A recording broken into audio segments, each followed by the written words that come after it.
What's up, everybody?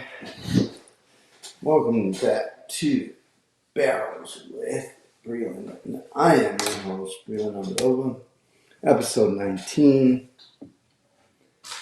Let's get into it, guys. It's been a long turnaround of events going on. I made it to Virginia. I'm in Colonial Heights, and it is cosmic baseball time, to say the least. Little sneak peek. I will do the reveal, but little sneak peek. Oops. So we'll do a swag reveal towards the end of this podcast. But this is episode 19. New season. It's 2026. My 15th professional season. My 4th entertainment baseball season. New season, new assignment. What's next, guys? Getting ready for a new season is something all ball players go through. It's not just about throwing bullpens or taking BP. It's the preseason training, the off-season training, the packing of the car, the organizing, moving to a new state, meeting new teammates, new locker room, new expectations and new pressures. Every season is a new assignment, and how you prepare for it matters.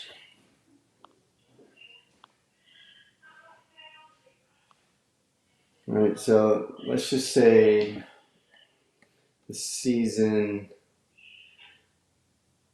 day one is basically packing the car and driving. That is what I would consider day one of a new adventure, a new season, a new team, right? There's something symbolic about packing your car for a season. If you're driving, if you're not driving and you're flying, you're packing your bag, right? You're getting on a flight, traveling thousands, hundreds to maybe thousands of miles. So you're packing, you're loading gloves, cleats, training gear, bat bag, supplements, new team issued gear, or you're getting new team issued gear when you arrive. You're moving into a new apartment when you arrive, a new house. All right, there's a lot of change going on. All right, how can we become a butterfly from the caterpillar? All right, so the deeper question is, what are we mentally packing? What are you bringing into the new year, into the new season? Okay, ask yourself these questions. Are you bringing last year's failures? Are you bringing unmet expectations? Are you bringing bitterness? Are you bringing comparison? Are you bringing an ego? Or are you bringing growth? Are you bringing lessons? Are you bringing gratitude? Are you bringing hunger? Are you bringing passion, energy, and effort? All right, the three main controllables that I always talk about. The season doesn't just start on opening day, because every day is opening day. As Michael Kowalski likes to say, happy opening day. It starts when you decide what you're carrying with you, and it starts with the day you have in front of you. God doesn't waste seasons, even the hard ones, because He's preparing you for something more. Okay, so for me, it was all yesterday. Yesterday was the 23rd, I believe. Today is the 24th of February, and yesterday, got in my car, drove from Savannah to Richmond. 6.5 hours. I think I made it in just under 7 hours. One stop. Everyone's different, right? But the season starts with the decision and the choice of you driving to a new state or you flying to a new state, a new city. All right, baseball is a game of adventure. Baseball moves you.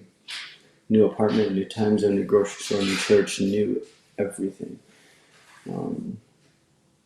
You even change your lifestyle just a little bit because you are now what I'd say is working, I guess. You are on a schedule, you are on a structure schedule. But it's a new everything. Sometimes it's a shock to people. Sometimes it's just overwhelming, right? Sometimes that's exciting. Sometimes it's lonely, especially in pro ball or college. I've experienced both. As college, it's new. You're a teenager still, so it's like you're a little freshman.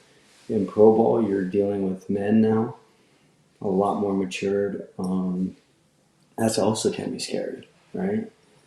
So you're away from home, family, and comfort. That's the things people realize, and you get lonely and scared. Okay, I mean the truth is that growth rarely happens in comfort zones. God often moves you physically to move you spiritually, right? As I always say again, everything that happens in life, that God happens, that God prepares, that God works, everything happens for you and not to you. So let's stop being victims of everything in life. Let's start creating by changing our mindsets, by using our adversity as fuel to be better, to grow. And let's stop playing the blame game, okay?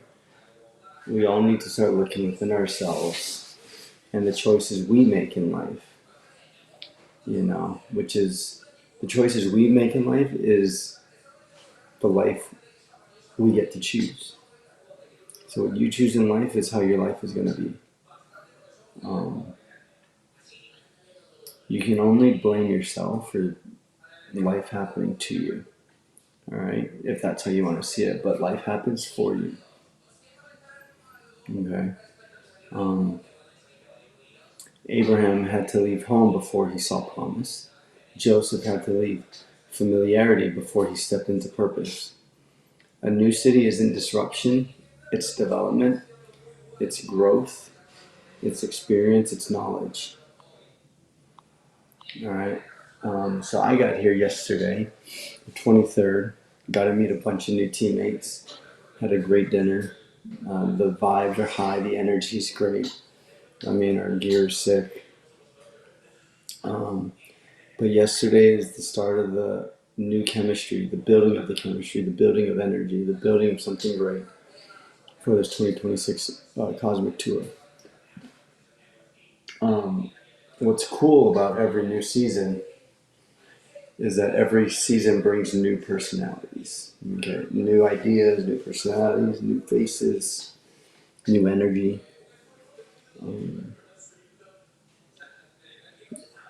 You've got different personalities, different kind of people, how they're raised, everything's different, right? Everyone's special in their own way. So you've got the loud leader, the quiet grinder, the jokester, the intense competitor, the guy fighting for a roster spot, the guy just happy to be here, the star with expectations, the underdog with something to prove. Okay, you got all sorts of people that you have to play with.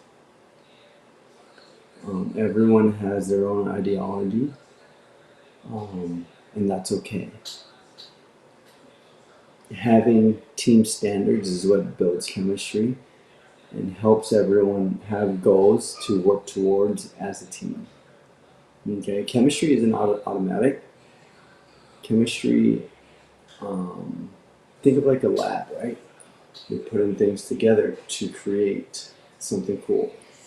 So we're putting different things in a pot, stirring it up, and hopefully we create some cosmic magic. Chemistry is built through respect, accountability, shared struggle, honest conversations, communication, sacrifice, respect. Okay, I said that already. Passion, fun, love. Okay, the best teams aren't always the most talented because it's not always the team. It's not always the best team that wins. It's the team that plays the best that wins that day. Okay, so The best teams aren't always the most talented, but they're the most unified. Team chemistry grows when you celebrate other successes and you stop being envious and jealous of others. Okay, it's you celebrate other successes by support, by cheering them on, by wanting everyone to succeed. Because if everyone succeeds, that means you're succeeding. Okay, you check your ego and leave it at the door. You listen more than you talk. 2 ears, one mouth only makes sense to listen twice as much as you speak. And find ways to serve others. You serve before you demand. You help before asking for help, right? Um, in God's word, it's all about help. It's all about support. What can you do for others before you do for yourself, right? I mean, the golden rule is uh, do unto others as you want done unto you. Standard of living is right there.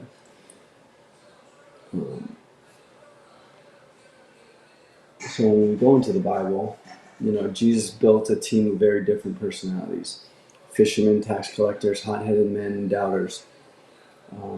Everyone was different. All the apostles were different, right? Unity doesn't mean similarity; it means a shared mission. So we can all be different, but if we share a mission, if we share a goal, if we share these standards, that's what creates chemistry. That's what creates unity, right? The cool part is being different, being diverse brings in cool other ideas that we could blend together to create a shared mission, right? Create unity, create chemistry. Expectations. This is a good one. Um, I've learned over the years as a professional ball player, as a guy that plays baseball, plays pickleball, lives life, learned a lot about life through meeting people and traveling. Expectations only brings you more doubt and more sadness, more opportunities of being let down, right? So my thought of expectations, first thought is don't have them. Don't have expectations. If you don't have expectations, you'll never be let down. There's no point in having expectations, honestly, right? Like, why should you expect something? How about you control what you can control and let the rest happen for itself? If you control what you control, opportunities will come and you don't need to expect anything. Okay, you're expecting something that you don't even know it's going to happen. So how can you control it? Okay, so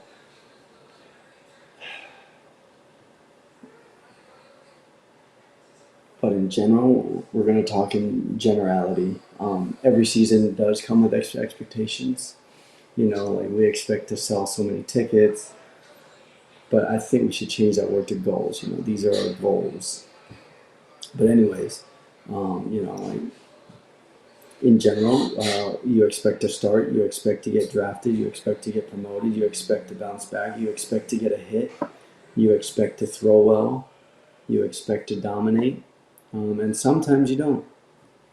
Sometimes these results don't meet your expectations. Maybe you're at the bench, maybe you struggle early, maybe you get hurt, maybe you get sent down, maybe you get injured, maybe you don't get the recognition you thought you would. Right? Expectations are dangerous when they become identity. So let's not identify with any expectation.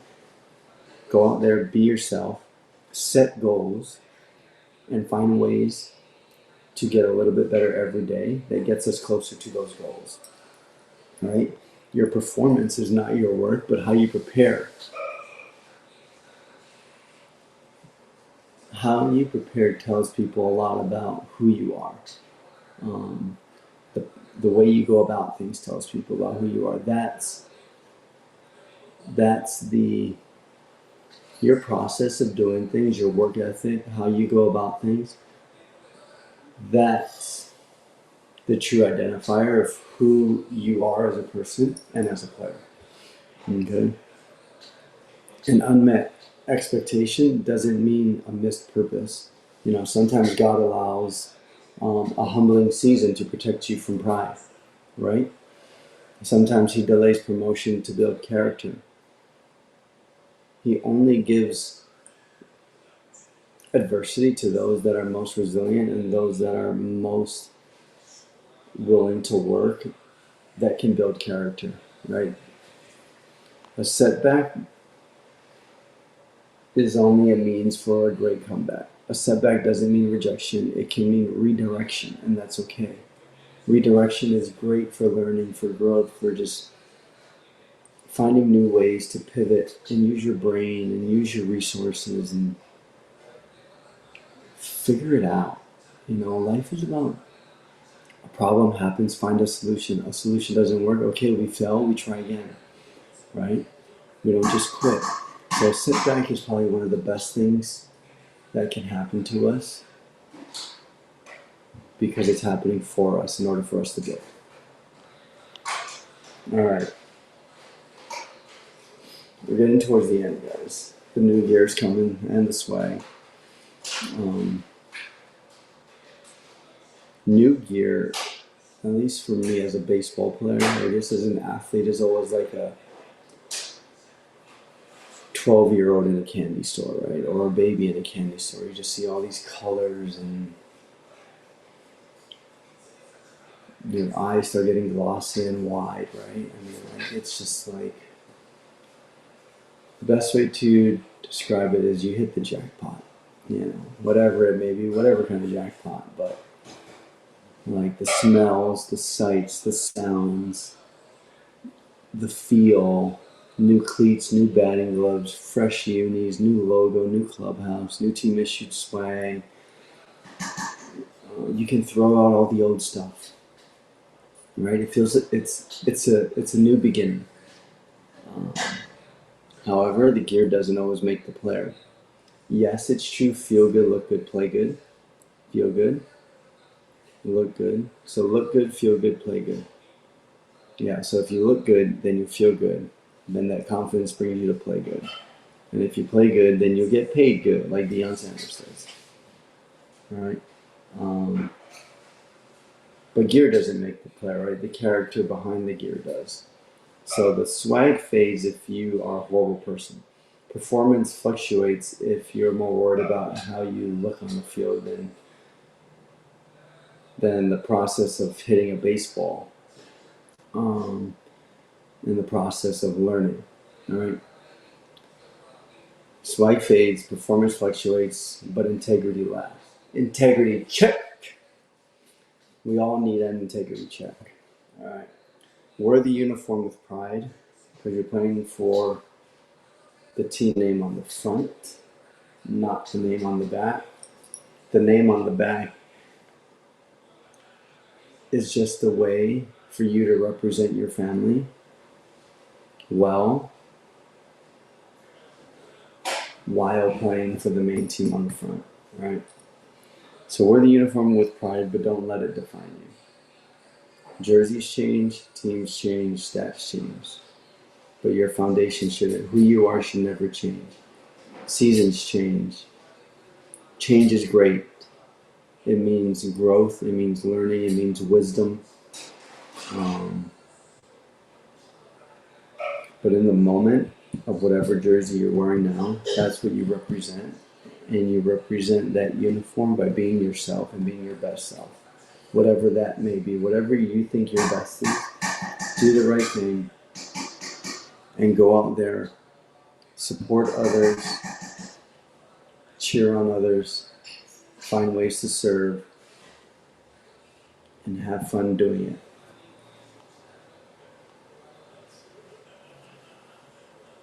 So we're going to move to judgment versus approval. A little fork in the road with this podcast.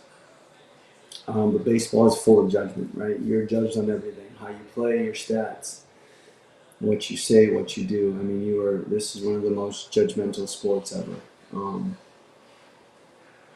Coaches judge, scouts judge, fans judge, teammates judge, social media judges. Social media, probably most important, is the biggest factor that judges. And it's easy to start living for approval, right? We all want approval. We all want someone's approval. But here's the truth. Man's approval is temporary, and it doesn't mean jack shit, honestly. Right? God's approval is eternal. So if you think you're doing something wrong just for the approval of man, that means you're doing something injustice for God. Because someone's approval is only going to be temporary. And then people move on, people forget. God doesn't forget. God doesn't move on. He sees what you do every single day. God loves you for who you are, and that's what we need to always focus on. Right? You can go 4 for 4 and still feel empty, or you can be the richest person in the world but live all alone. Or you can go 0 for 4 and still walk in purpose and have a tiny home, and have 3 loving kids and a wife. And which one would you want? You want all the money in the world with a big house but lonely as fuck? Or you want a small little simple life with a loving family? So either way, you go 4 for 4, 0 for 4. We all need to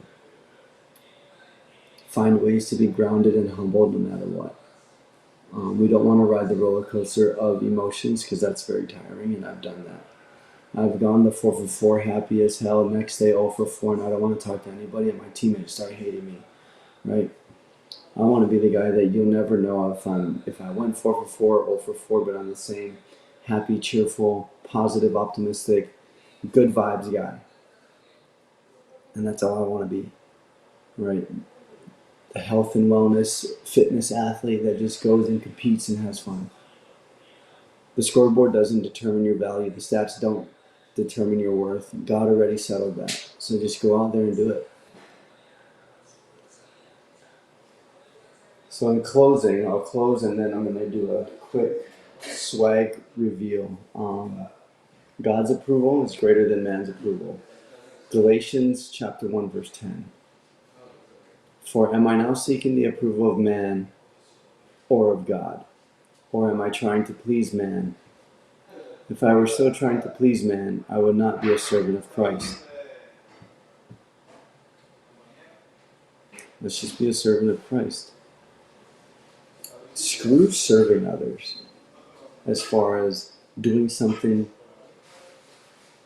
to get approval of them. Let's just do the right thing and get the approval of God, because in our hearts and our spirit, we know it was the right thing to do.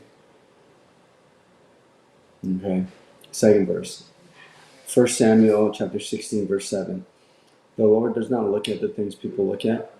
People look at the outward appearance, but the Lord looks at the heart. What's on your heart is what's in God's heart. Okay, anything evil is what's on Satan's mind, I would say, because Satan doesn't have a heart, right? So what comes from the heart comes from God.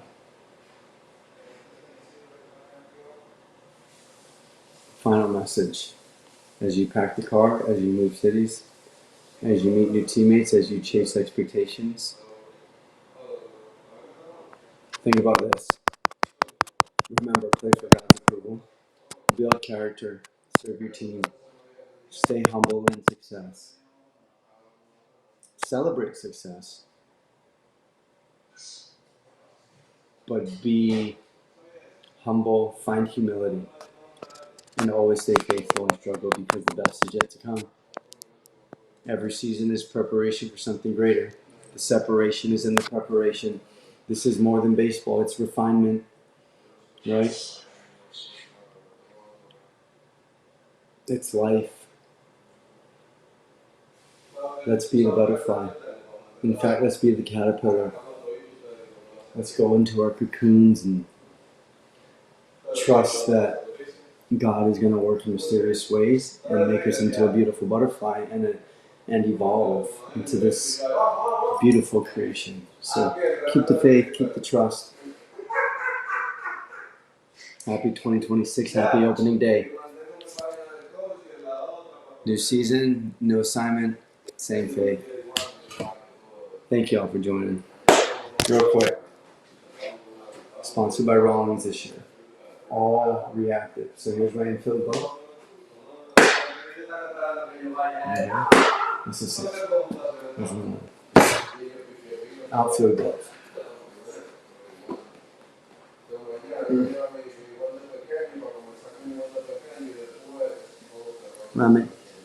Lamentations chapter 3 verse 22 to 23. Alright. Outfield glove.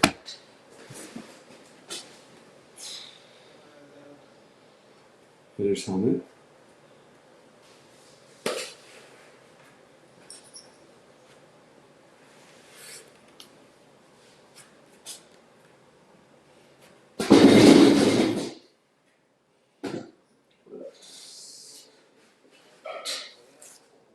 Sliding net.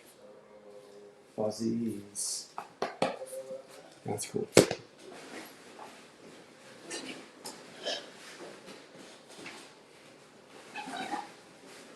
Elbow guard.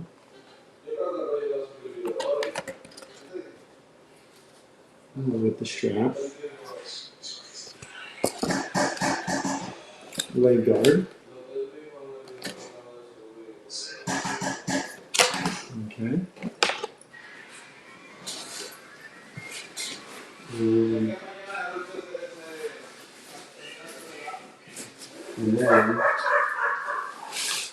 then just a ton of swag that I have yet to open up. But this is like the shorts, the shirts, the hoodies, the jackets. All by 3 and 2. Okay. 3 and 2 created the shirts, these shirts. Rawlings duffel. Alright. Last couple. All the uniforms.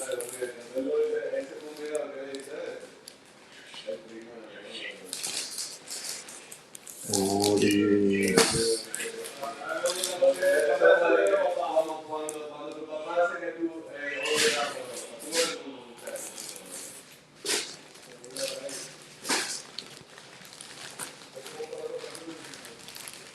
And that's it, guys. That's episode 19. Thanks for joining. This will be on YouTube and Spotify next week. I've already uploaded and posted episode 18. If you want to follow along, go to my Instagram at @thereal_smoothieking. My TikTok is Faithled1990, LEAD, I believe, Faithled, LEAD 1990. There's my TikTok, a lot of devotionals and Bible verses I share, God's Word. Anyways, that's it, guys. Brought to you by Al-Qaeda, the new supplement I'm coming out with, creatine, electrolytes, and anti-inflammatory. I swear it's coming soon. Alright. Thank you, guys. Mahalo. Thank you for joining. We'll see you next week. Best is yet to come. God bless.